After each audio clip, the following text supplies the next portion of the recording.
आज किसी की बातें सुन मेरी रूह कांप गई।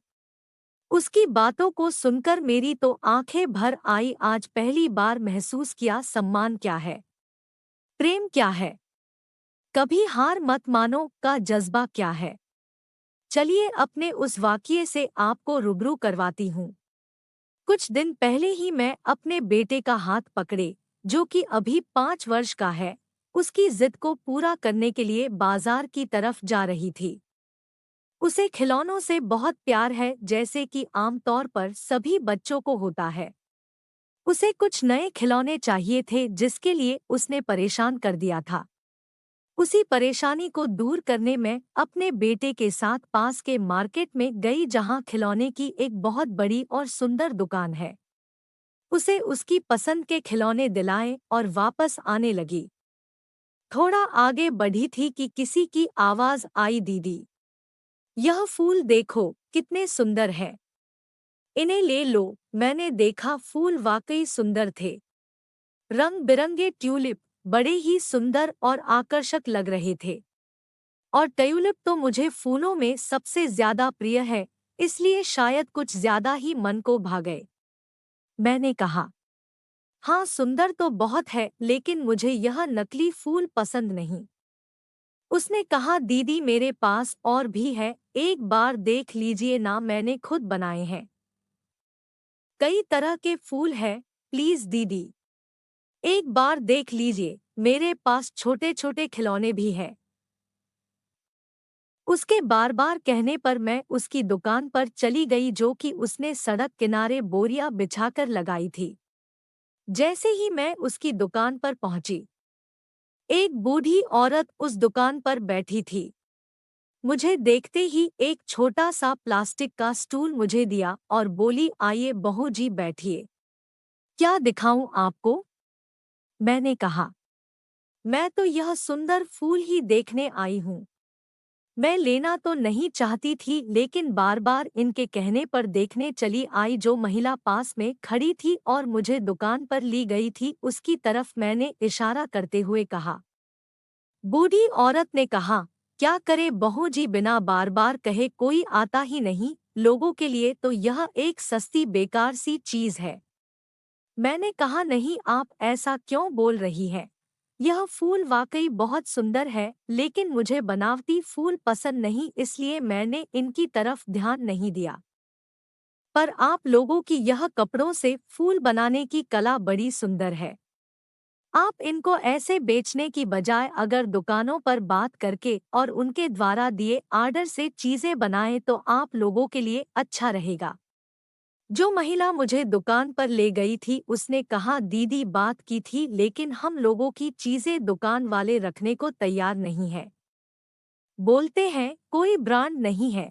मैं ज्यादा पढ़ी लिखी भी नहीं हूँ और कोई काम भी नहीं आता। मैंने पूछा, तो आप लोगों का इससे गुजारा हो जाता है? परिवार में और लोग हैं क्या?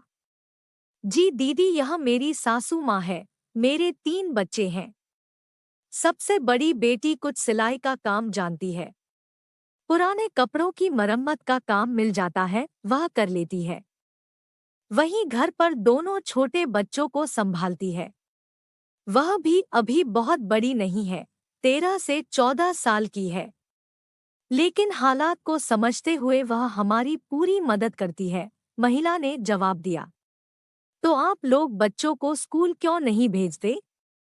सरकारी स्कूलों में पैसे भी नहीं लगते और बेसिक शिक्षा तो हर बच्चे का अधिकार है। मैंने कहा, हाँ दीदी भेजना चाहते हैं, लेकिन क्या करें, 2 वक्त की रोटी की व्यवस्था नहीं हो पाती है सबके लिए, महिला ने जवाब दिया। मैंने कहा, अब स्कूलों में भोजन की भी व्यवस्था है। कम से कम मध्याह्न भोजन बच्चों को स्कूल में इसलिए दिया जाता है कि बच्चों की बेसिक शिक्षा को पूरा किया जा सके। सरकार की तरफ से बच्चों को किताबें और स्कूल की ड्रेस भी दी जाती है, तो बच्चों को उनकी शिक्षा से मत रोको। उन्हें स्कूल भेजो, शिक्षा के बिना तुम अपना भविष्य कैसे बदलोगी? और अम्मा तुम क्यों नहीं समझाती, तुम्हारा बेटा कहाँ है, क्या करता है? मैंने उस बूढ़ी औरत की तरफ देखते हुए कहा। मेरे सवाल को सुनते ही वह बूढ़ी औरत रोने लगी। मैंने कहा, अम्मा मुझसे कोई गलती हो गई क्या? उस महिला ने कहा, नहीं दीदी, वैसे तो माँ रोज ही अपने बेटे को याद करके रोती है, लेकिन यह सवाल जब भी कोई पूछता है तो माँ का दुख कुछ ज्यादा ही बढ़ जाता है, क्योंकि माँ का बेटा यानी मेरे पति अब इस दुनिया में नहीं रहे। अम्मा मुझे माफ कर दो, मुझे पता नहीं था। मत रो अम्मा, किस्मत को हम बदल नहीं सकते। और क्या कहूँ, मैंने उस बूढ़ी औरत को शांत कराने की कोशिश की। नहीं दीदी, मेरे पति कहते थे हम अपनी किस्मत को अपनी मेहनत से बदल सकते हैं, और शायद कुछ दिनों के लिए हमारी किस्मत बदली भी। हम लोग एक गांव से आए हैं दीदी। गांव में पहले हमारा घर, खेती सब था, लेकिन किसानों की हालत तो तुम जानती हो। यदि भगवान की कृपा हुई तो फसल अच्छी, नहीं तो खाने को भी दाना नहीं। मेरे पति का पढ़ने लिखने में बहुत मन लगता था और वह मेहनती भी बहुत थे। मेरे ससुर जी ने बेटे की पढ़ाई के प्रति लगन देखकर कभी पीछे नहीं हटे। उसके लिए अपनी जमीन गिरवी रख दी कि बेटा पढ़ लिख जाएगा, अपने पैरों पर खड़ा हो जाएगा तो जमीन भी छुड़ा लेंगे। उनकी पढ़ाई पूरी हुई तो काम की तलाश करने लगे। शहर में छोटी सी नौकरी भी लगी थी। तनख्वाह कम थी, लेकिन हमेशा आगे बढ़ने के बारे में सोचते। कभी निराश नहीं होते और ना हम लोगों को होने देते। अपनी मेहनत से उन्हें एक जगह बहुत अच्छी नौकरी फिर से मिली दीदी। पुरानी नौकरी को छोड़कर वह नई नौकरी करने जा रहे थे। उस दिन हमारी बात भी हुई थी। माँ और बाबूजी ने उनसे कहा, बेटा नई नौकरी में लग गए तो जल्दी छुट्टी नहीं मिलेगी। एक बार घर आ जाओ, फिर नई नौकरी पर जाना। और वह मान गए। बात होने के 2 दिन बाद वह घर आने के लिए निकले थे कि रास्ते में बस का एक्सीडेंट हो गया। उस बस में सवार सभी लोग मारे गए, उसमें मेरे पति भी थे दीदी। इतना बोलते बोलते उसका गला भर आया और वह कुछ आगे बोल नहीं पाई। थोड़ी देर तो मुझे भी ऐसा लगा जैसे सब कुछ रुक गया हो। चारों तरफ एक ऐसा मौन छा गया कि गाड़ियों की आवाज भी सुनाई नहीं दे रही थी। तभी मेरे बेटे की आवाज ने मुझे वर्तमान में लौटाया। उसने घर जाने की जिद की तो मैंने उसे वहां रखे खिलौने दिखाकर बहलाया। मैंने महिला से पूछा, आपके बाबूजी ससुर कहाँ है इस समय? महिला ने कहा, दीदी वह एक्सीडेंट तो हमारे बुरे समय की शुरुआत थी। इस हादसे से बाबूजी ने खाट पकड़ ली, उनकी बीमारी में जमा पूंजी तो गई ही, हमारा घर भी चला गया।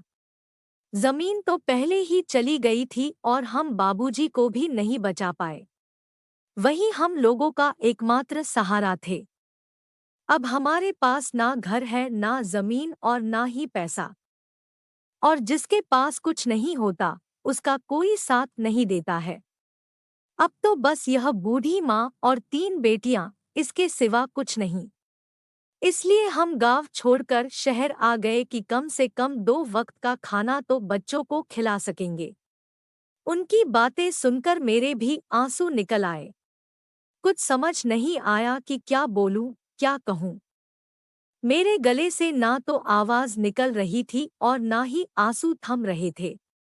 आज पहली बार किसी के दर्द से मेरी रूह तक कांप गई। कैसे इतनी दर्द में लोग इतनी मेहनत कर रहे हैं, जिंदा है। मेरे पास कोई शब्द नहीं थे तब उनसे कहने को, ना अब है आप लोगों तक उस दर्द को पहुंचाने के लिए। मैंने उनकी मदद करने के लिए उनको कुछ पैसे दिए कि अम्मा यह रख लो और देखती हूँ मैं तुम्हारे लिए क्या कर सकती हूँ। उसने वो पैसे नहीं लिए। बोली, हमारे सामान से ज्यादा कीमत हम नहीं ले सकते। किसी से पैसे नहीं लेते हैं। हमारी मेहनत से जो मिलता है उसमें ही हम गुजर करते हैं। उस बूढ़ी औरत ने कहा, जिसे मैं अम्मा कहकर संबोधित कर रही थी। दीदी, जिस दिन हमने भीख ली उस दिन हमारे पति के लिए हमारा सम्मान, प्यार और उनकी दी हुई सीख, हार मत मानो, लड़ते रहो, कभी तो जीतेंगे ना, सब खत्म हो जाएगा। और जिस दिन यह खत्म हुआ हमारे जीने की ताकत भी खत्म हो जाएगी, इसलिए दीदी हम यह नहीं ले सकते हैं। आप कुछ खरीद लो हमसे तो हमारी जरूर मदद हो जाएगी, महिला ने कहा। मैंने भी उनकी खुददारी को ठेस पहुंचाना सही नहीं समझा और उनसे कुछ सामान खरीद लिए। मैंने उनसे उनका नंबर मांगा तो महिला ने कहा, दीदी हमारे पास तो फोन ही नहीं है, तो नंबर कहाँ से होगा। मैंने उन्हें अपना फ़ोन नंबर दिया और कहा कभी किसी मदद की ज़रूरत हो तो फ़ोन करना, और मैं तो इस मार्केट में रोज़ ही आती हूँ तो आपको जब भी ज़रूरत हो मुझे बताना। ठीक है, अब मैं चलती हूँ। बच्चा भी गर्मी से परेशान हो गया था। बूढ़ी औरत ने कहा, ठीक है बहू जी, बच्चा परेशान कर रहा है, गर्मी भी बहुत है। मैं घर तो आ गई लेकिन एक अजीब सी बेचैनी थी अंदर। समझ नहीं आ रहा था क्या करूं। क्यों भगवान दर्द देता है तो इतना कि सहने की क्षमता ही ना हो। उस दिन उस दर्द के आगे और सब छोटा और बेमतलब लगने लगा।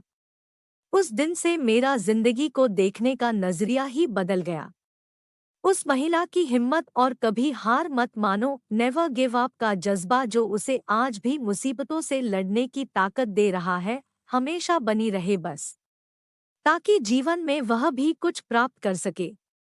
यह कहानी की लेखिका आंचल ब्रजेश मौर्य जी है। ये अपनी पढ़ाई के साथ साथ विभिन्न विषयों पर ब्लॉग लिखती है। उनका धन्यवाद।